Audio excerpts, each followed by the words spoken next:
Are you a storyteller? Do you have a bunch of fun voices and companions in your head?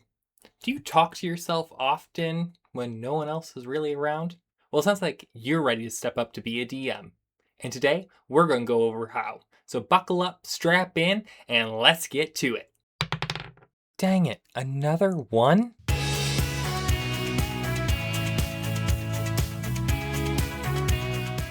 So today, we're going to go over how to be a DM. I have helped a couple people get into DMing myself, and I have had a couple of common questions that I've come across. First one is, how do I know that I'm ready to be a DM? And the main thing is, do you want to? If you want to, then you're ready.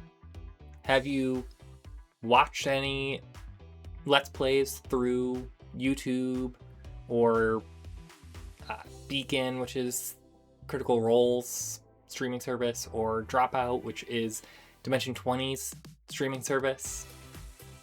If you've watched any, then you know basically the rules that or things that you're going to come across while you're DMing. You have base enough rules to get there. If you've played before as well, you're basically ready for it as well. Where do I start my journey on this DM stuff? And I would say just think of a fun scene in your head. It may not play out in your game, but think of that scene in your head and go from there. Is it the start of your story? Is it the end of your story? Where does it take place? Is it in a city? Is it in a small town? Is this small town or city the starting location of the party that will be going on this adventure?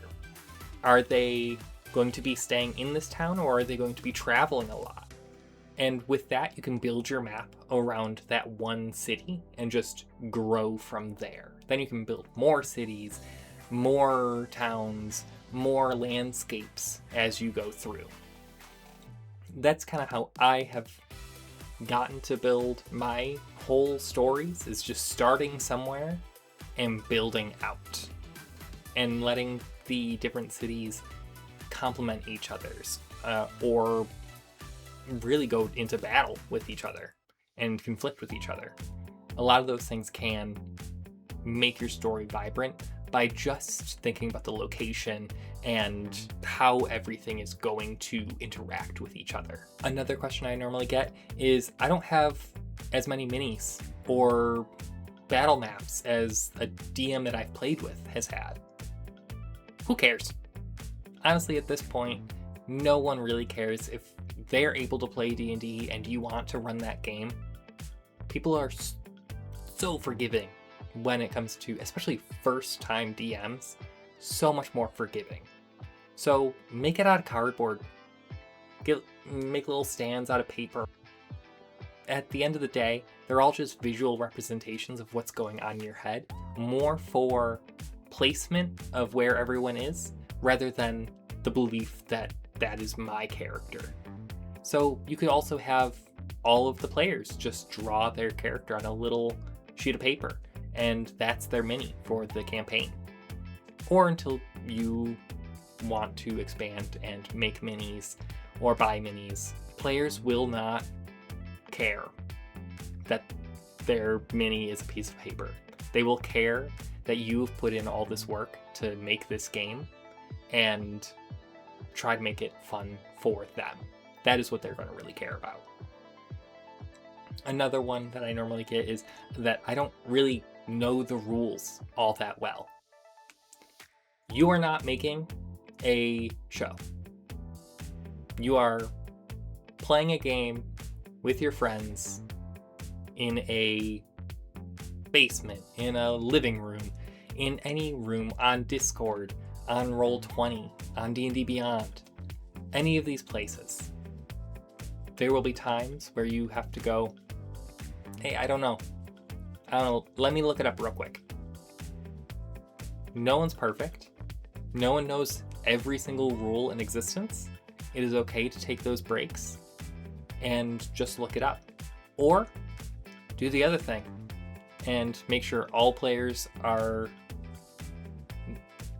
told this prior to the game. Hey, if I come against a rule that I do not know, I'm just going to make a ruling right then and there. And if it's wrong, we'll look it up later and we'll run with it then. But in the moment, we're just going to go with my ruling and we're just going to move on from there. That is also not a bad option. You run that game and it's up to you to run that game. So however you decide, if you want to pause and look up the real rules or go with it, just keep it moving. Either way, the game's gonna keep on running. Another piece of advice that I give is write down your NPCs and have a list of names, just names, written down for that player who likes to know the backstory of all of the NPCs and wants to know everyone's name. Have a list.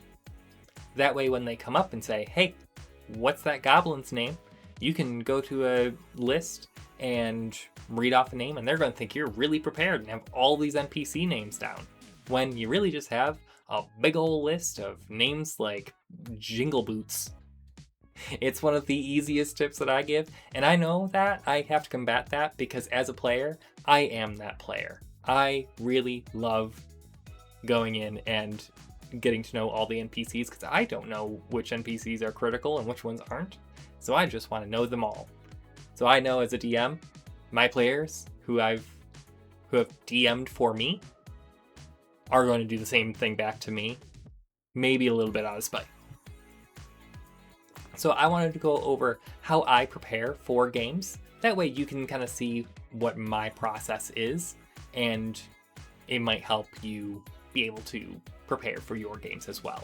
This is a document that I have. It's for an old game. Sorry, my current players, but you've already played this campaign, so no spoilers for you guys. But in here, I organized it by the towns. Well, this one was different factions, but the different towns that there are and who are important in those towns. And then I also went over the economy of the different towns. How do they make their money? Because that's also going to shape up how the NPCs are in those areas. If they're more fishing town, then you might have a little bit more pirates. You might have a little bit more rugged people. You're going to have orange sellers right in the town to get rid of scurvy. Fun fact for you guys. But if you build the economy out, and it doesn't have to be super built out, but going over what is their main export, what is their main import, what are they struggling with, what do they have an overabundance of, that way you can break it down into how are the people in the town, rather than building from how are the people in the town out. So in here, I just went over a couple of them. In the main, Aurelia is the name of the main country that they're in. This one is going over just a base knowledge of Aurelia. That way I can have kind of just a synopsis in my head of what the country is like. And I do that for all of the little states in there as well. It goes over who's important in there, what little things go on in that town. And then as I go down, then I'll go into who is important to one of the main people. Who is their inner circle?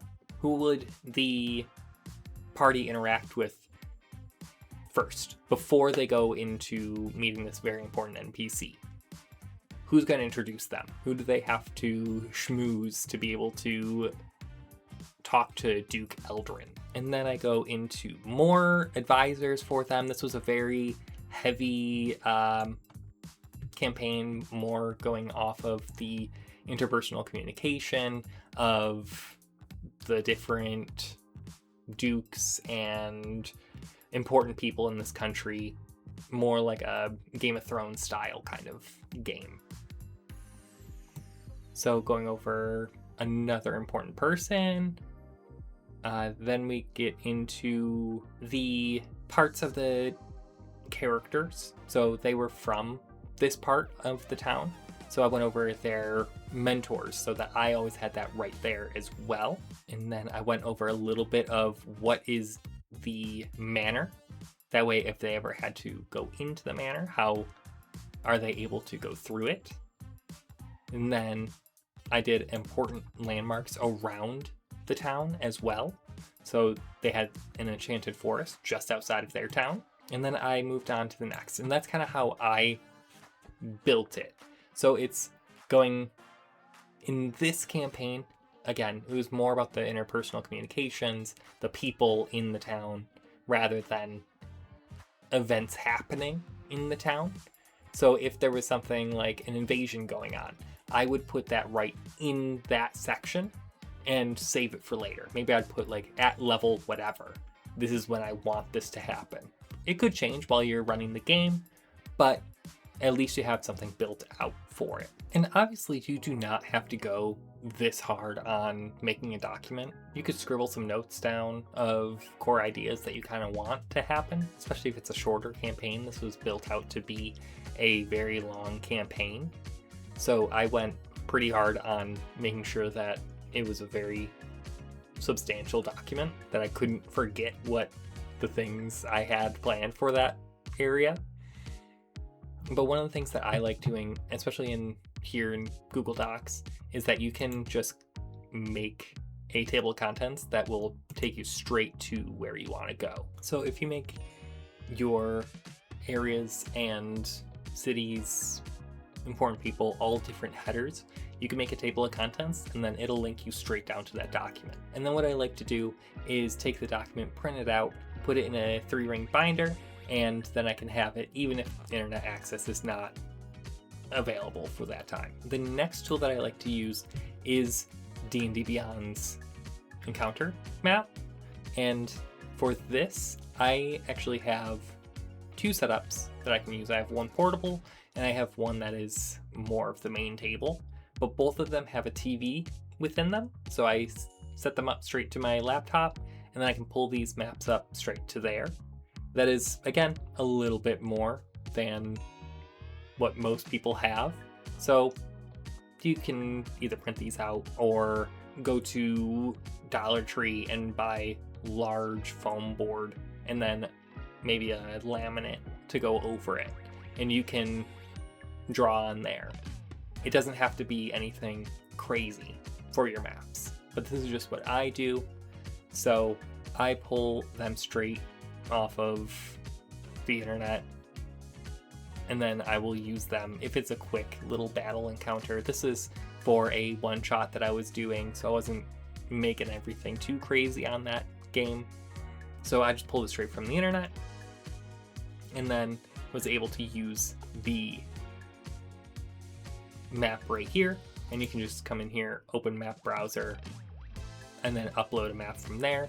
D&D Beyond also has a bunch of just pre-done maps, so you could just go through and pick which one you would like. And they have quick play maps as well, just a bunch of different ones. You have a bunch of stuff in here as well. Source books, you have a bunch from source books. If you have the material for D&D Beyond, they're going to come with the maps and the tokens as well. So you make the map through there, and then you can add tokens through here, and you can type right in here what you would like.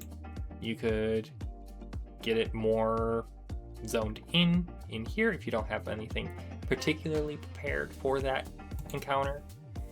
You can add your players right in here, and any companions that they may have. So that's kind of how I prepare for the games. I want to go over how my first game went so that you know what to avoid.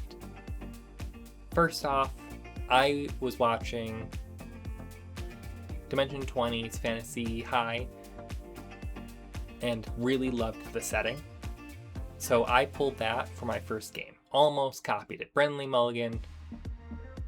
And actually, he wouldn't care. Let's be honest here. It's Brennan. But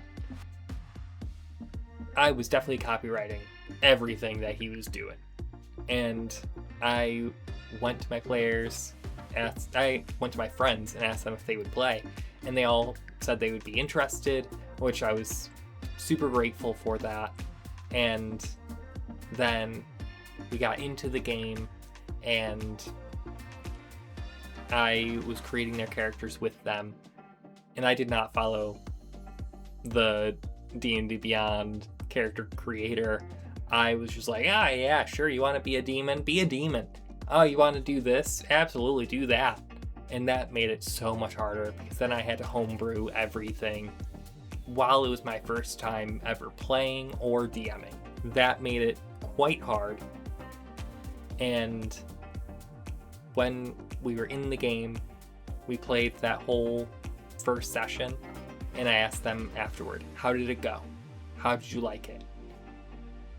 And they came back to me with, well, I thought it was going to be more of a high fantasy setting, not a more 80s-esque setting. That's when I more realized that communication with your players comes first, and your idea of what you want to run can come second.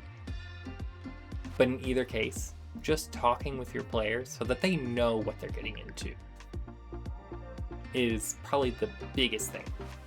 One thing that I did like that I did, and I still do to this day when I'm running games, is I will have a sit down with every single one of my players to go over their character. I like to talk to my players about their backstory, who's important to their character, where did their character grow up, their whole background, where do they want their character to go? What is the character arc that they see for their character? That way I can achieve that goal and also maybe use their friends and family against them. We're the bad guys. That is something that I really like that I did in my first campaign, and I still do to this day. That is something that I would highly suggest to all new DMs, is to talk with your players. More communication, the better. You're going to hear that a lot over this channel, over and over again, both ways. When I tell you how to create a character, I tell you to talk to your DM. When I'm talking about being a DM, I say talk with your characters. It's all about communication. This is a game of collaboration, so we shouldn't be not communicating in this game to build this story. And that's really all it is building a story together with your friends, with your family, with whoever you're playing. It could be total strangers. In any case, you are building a story for those people. So make sure to communicate so that the standards are all set. I would like to thank Cordell Bradley 5880 for requesting this video. I'm gonna make more content here in a little bit, and I hope that you guys are liking the content so far. If you do, please remember to like, comment, subscribe, and we'll see you in the next video. Thank you.